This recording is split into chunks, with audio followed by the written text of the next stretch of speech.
À la une de cette édition, la coordination des associations de personnes handicapées de Côte d'Ivoire a tenu son assemblée générale, une assise qui a permis de faire le bilan du projet favorisant la participation des personnes handicapées dans le district d'Abidjan.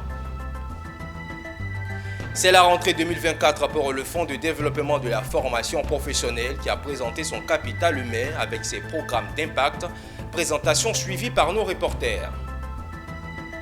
Et la Loterie nationale de Côte d'Ivoire a reconnu le mérite de ses partenaires au cours de sa rentrée commerciale. Le point complet dans cette édition. Bienvenue à tous et merci d'être au rendez-vous de l'information sur nos antennes. Nous ouvrons ce journal avec la coordination des associations de personnes handicapées de Côte d'Ivoire qui a présenté ce week-end lors de son assemblée générale le bilan du projet Impact sur l'amélioration de la participation citoyenne des personnes handicapées. Un projet financé par le Fonds canadien d'initiative locale qui vise à favoriser une plus grande participation des personnes handicapées dans le district d'Abidjan en promouvant une approche globale des besoins et des droits des personnes handicapées dans les dimensions individuelles et collectives via la gouvernance locale. Sandrine Kwame et Doumbia Ayuba. Renforcer la capacité des personnes handicapées à la gouvernance locale par des ateliers de développement du leadership et de campagnes de sensibilisation, tel est le terme du jour à l'Assemblée générale de la coordination des associations de personnes handicapées de Côte d'Ivoire. Point fort de la réunion, la présentation du bilan des activités qui ont encouragé l'intégration de la composante handicap dans les politiques, les stratégies de développement, les projets, les services et initiatives existantes effectuées par la coordination durant l'année 2023. Nous pensons que ce qui a été fait est déjà bien parce qu'aujourd'hui, les femmes, parfois rejetées et mises à l'écart des programmes, et la personne handicapée également qui ne se sent pas vraiment concernée par les programmes. Mais à travers ce projet-là, nous avons eu à approcher les autorités locales qui ont compris nos combats, qui ont vu nos combativité, surtout pour nous les femmes, qui par moments nous ont accompagnés pour notre autonomisation. En termes de bilan, on peut dire que nous sommes satisfaits, même s'il reste des choses à faire. Aujourd'hui, la question du handicap commence à rentrer dans les consciences collectives et le changement des regards se poursuit. On ne doit pas rester dans notre coin pour que les gens viennent nous donner tout cuit. On doit revendiquer nos droits. Comme tous les citoyens, on a des droits et on a des devoirs. Le projet Impact sur l'amélioration de la participation citoyenne des personnes en situation de handicap est financé par le Fonds canadien d'initiative locale. En outre, la CAFCI incite l'implication des personnes en situation de handicap dans la gouvernance locale et qui devrait, selon elle, réduire les difficultés suscitées et sera un symbole d'inclusion. C'est aussi le bilan au FDFP. Le vendredi dernier s'est déroulée la cérémonie d'ouverture de l'exercice 2024 du Fonds de développement de la formation professionnelle. L'objectif était de présenter son capital humain en Côte d'Ivoire avec ses programmes impactant positivement des milliers de salariés et de jeunes en quête de formation et d'insertion professionnelle. Le point avec Diane Cablancan et c'est ici. La cérémonie d'ouverture de l'exercice 2024 du Fonds de développement de la formation professionnelle FDFP s'est tenue avec éclat, marquant ainsi le début d'une nouvelle ère prometteuse pour le développement professionnel en Côte d'Ivoire. Un événement emblématique qui a réuni un parterre d'invités prestigieux, dont des représentants du gouvernement, des partenaires institutionnels, des entreprises locales et des acteurs de la société civile. Le FDFP est au service des entreprises. Nous sommes là pour la formation, nous sommes le leader. En tout cas, nous ambitionnons d'être le leader de la formation. Et cette formation, c'est le personnel employé par les entreprises. Donc rien ne peut se faire sans les entreprises et sans leur adhésion. C'est pour ça que nous sommes venus dans leur maison pour faire le lancement de l'année, l'exercice 2024. Sous les auspices du secrétaire général du FDFP, l'événement a été l'occasion de mettre en lumière les réalisations remarquables de l'année écoulée tout en dévoilant les ambitions et les projets innovants pour l'année à venir. Le Fonds de développement de la formation professionnelle s'affirme comme un pilier central dans le paysage de la valorisation des ressources humaines en Côte d'Ivoire. Il s'est donné pour mission de devenir un centre d'expertise continental d'ici 2027, illustrant ainsi son engagement en faveur d'un capital humain productif et compétitif. Obtenu la mobilisation de l'ensemble de nos partenaires, les chambres consulaires, les entreprises, les fêtières des opérateurs de formation, et tous étaient présents pour échanger ensemble avec nous sur ce qui a été fait avec le FDFP sur la base du développement des compétences au niveau des entreprises et ce qui va être pour cette année 2024. Et comment on va se projeter, comment ensemble on va contractualiser, on va s'engager pour accompagner le développement des entreprises et accompagner donc via les entreprises de développement économique de la Côte d'Ivoire. D'autant que l'impact positif sur le terrain et les interventions du FDFP ont pu toucher plus de 160 000 salariés bénéficiaires de formations visant l'acquisition de nouvelles compétences. De plus, des milliers de jeunes ont été recrutés ou ont pu démarrer des activités génératrices de revenus grâce au programme d'apprentissage et d'insertion. C'est la période de rentrée commerciale à la Loterie nationale de Côte d'Ivoire. C'est aussi l'occasion à la nationale des Jeux pour reconnaître le mérite de ses partenaires. Chose faite ce samedi dernier lors de son traditionnel gala de rentrée commerciale. Issa Badini et Maru Seri pour le compte-rendu. Une dizaine d'hommes et de femmes sous les tracés, les paillettes, difficile en tout cas de dire le contraire au regard de la solennité du moment. Ils sont soit des vendeurs ou des concessionnaires. Leur dénominateur commun, c'est qu'ils ont terminé l'année 2023 premiers dans leur localité et dans leur catégorie.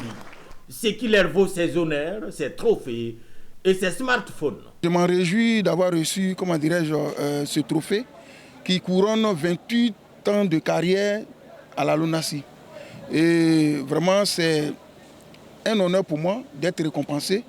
Et je pense qu'avec cette direction dynamique qui est en place, la LONASI ira de l'avant. Le travail n'est pas du tout facile. En cette soirée, nous disons infiniment merci au DG de la LONASI d'avoir pensé à nous. Et sous la pluie, sous le vent, nous menons le combat pour mieux faire l'activité.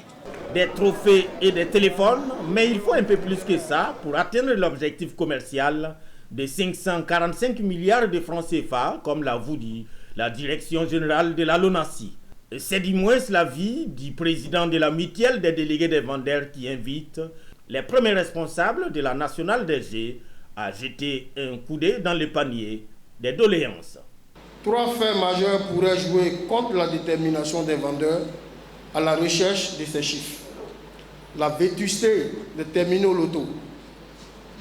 Les pannes récurrentes sur les terminaux amènent constamment les vendeurs à monter à cheval entre le point de vente et la maintenance en y passant des heures à attendre la réparation de ces terminaux.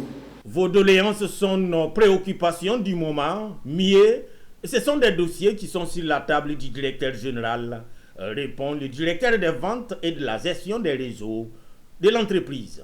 L'année dernière, il y avait eu des points, on va dire plus ou moins d'insatisfaction qui avaient été révélés. Et nous avons travaillé sur ces points-là. Comme vous l'avez vu aujourd'hui, on vous a dit que l'ALR est passé de 6 à 13%, d'accord, en fonction du seuil de l'atteinte de l'objectif.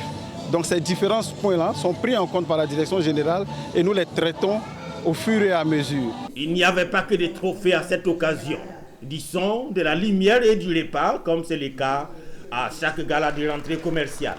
Cette soirée met fin à une rentrée commerciale qui a démarré depuis le 21 février et qui a permis de dresser un bilan et de faire des réglages et des projections.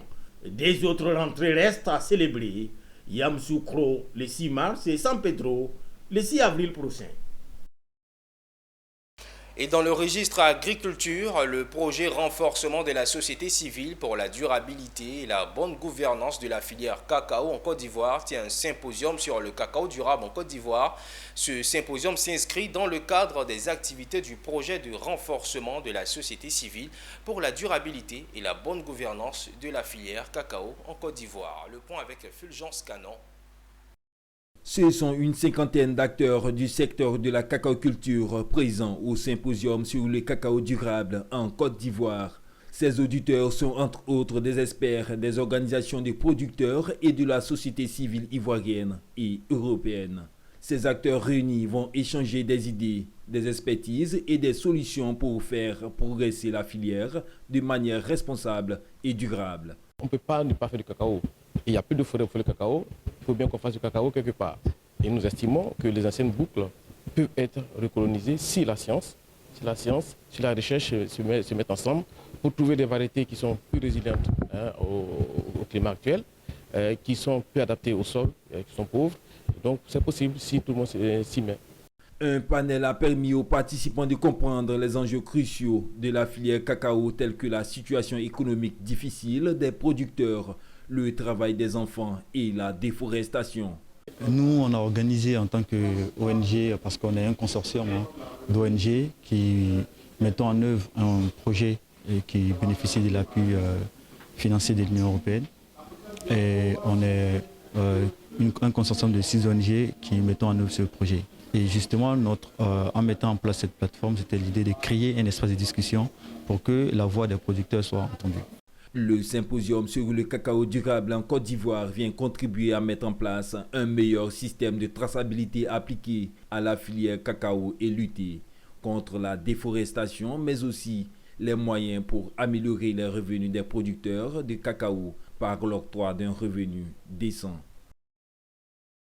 Et l'actualité, c'est aussi le sport. La fédération Wado Academy a procédé au lancement de ses activités de cette discipline sportive qui marque aussi la rentrée sportive. C'était donc ce dimanche 25 février et cet événement a rassemblé plusieurs équipes venues de différentes localités du pays et a permis de fixer les objectifs de cette activité pour l'année 2024. On en sait davantage avec Michel Brou et Maru Siri. Ici, là, porte flottante. Pas obligé de déplier le pied. Bref, impulsion là. Ce sont des démonstrations et des enchaînements de Wadoryu exécutés par des élèves sous l'œil vigilant des maîtres de salle. Ce ballet opéré avec finesse dans une chorégraphie d'ensemble annonce les couleurs des activités de cet art martial pour l'année 2024. Les ligues de Guiglo, Tabo, Divo et Abidjan, membres de cette fédération, ont dressé le programme lié à l'encadrement des athlètes, mais aussi le renforcement des compétences des enseignants. Il était important pour nous de marquer un début aux activités retenues pour l'année 2024 au calendrier d'activités et permettre à tout le monde d'être au même niveau d'information. En termes d'activités, nous avions des renforcements de capacité à faire à l'endroit des maîtres de salle et des athlètes.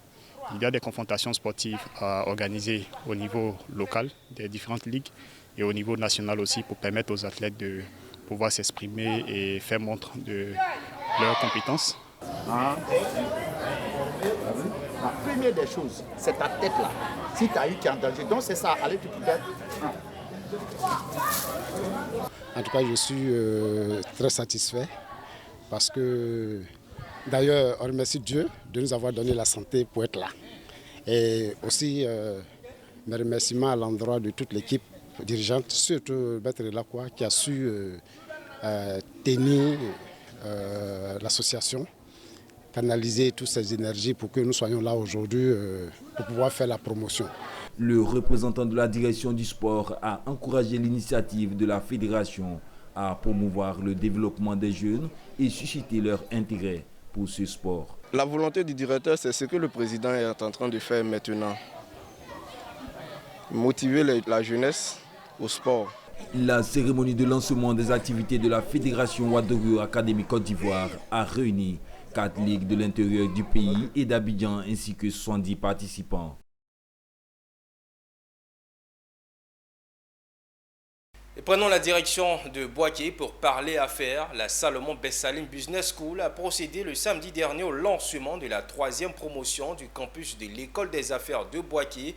Une cérémonie ouvrant la nouvelle session de formation des hommes et femmes désireux de faire carrière dans le milieu des affaires. Emmanuel Bonzo.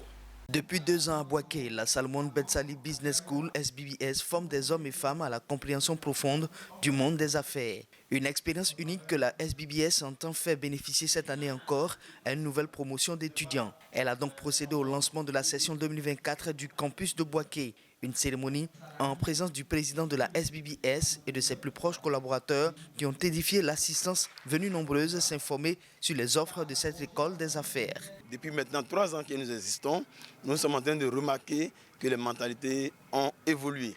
Les Ivoiriens, des jeunes Ivoiriens, des personnes âgées, des étudiants, des salariés, des personnes de plus en plus sont en train de s'intéresser à cette grande chose qui est la création de richesses. Et donc nous mesurons l'impact de la SBBS dans toutes les villes où nous sommes passés et que les familles s'intéressent comme nous l'enseignons. Parce que si les familles créent de la richesse, c'est sûr que le problème du chômage sera vraiment embourbé en Côte d'Ivoire. C'est donc une variété de compétences que la SBBS a inculquées à la 50aine d'étudiants de la promotion sortante. Grâce à la formation acquise, ils sont aujourd'hui outillés et aguerris pour affronter le milieu des affaires afin d'atteindre l'indépendance financière. Grâce à l'école des affaires, je peux dire que malgré que je suis étudiant en droit à l'université Alassane Ouattara, je n'ai pas de souci de revenus parce que je commence à être investisseur.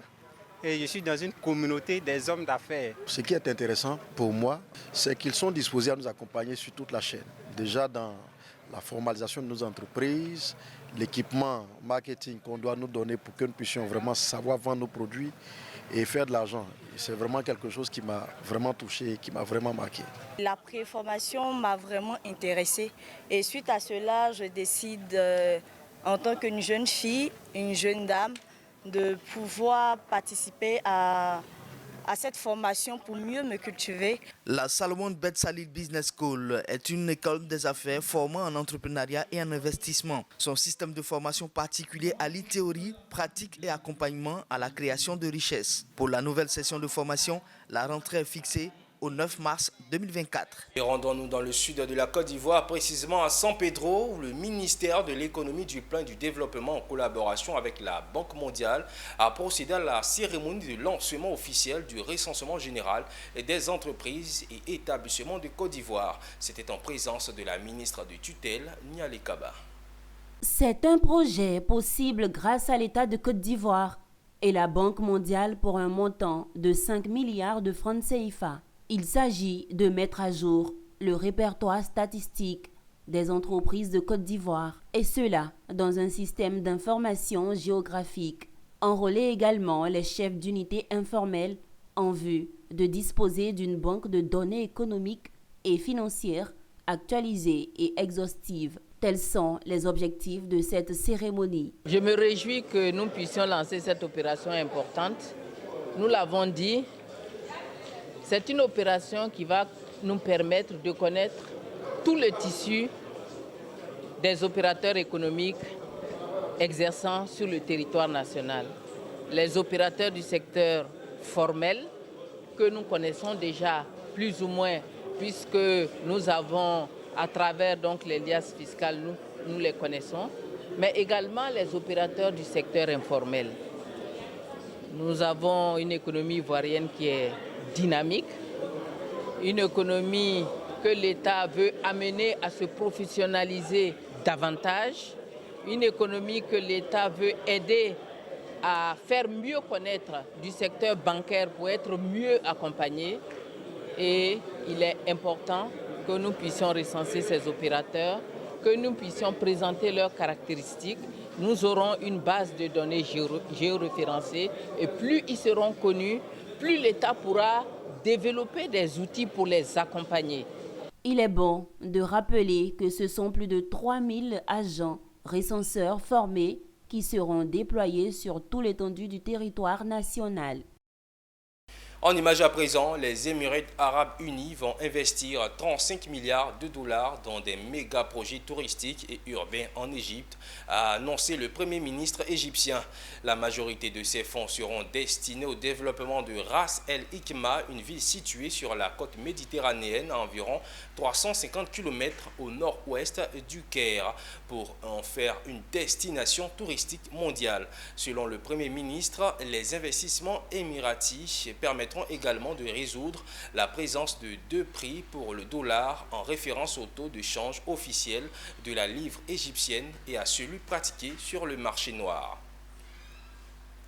La start-up climatique Vahara a levé 8,7 millions USD dans le cadre de son dernier tour de table mené par le fonds de capitalistes en phase de redémarrage RTP Global. Ce financement devrait soutenir l'expansion de la société dans de nouvelles zones géographiques, notamment en Afrique de l'Est, en Asie, au cours des 18 prochains mois.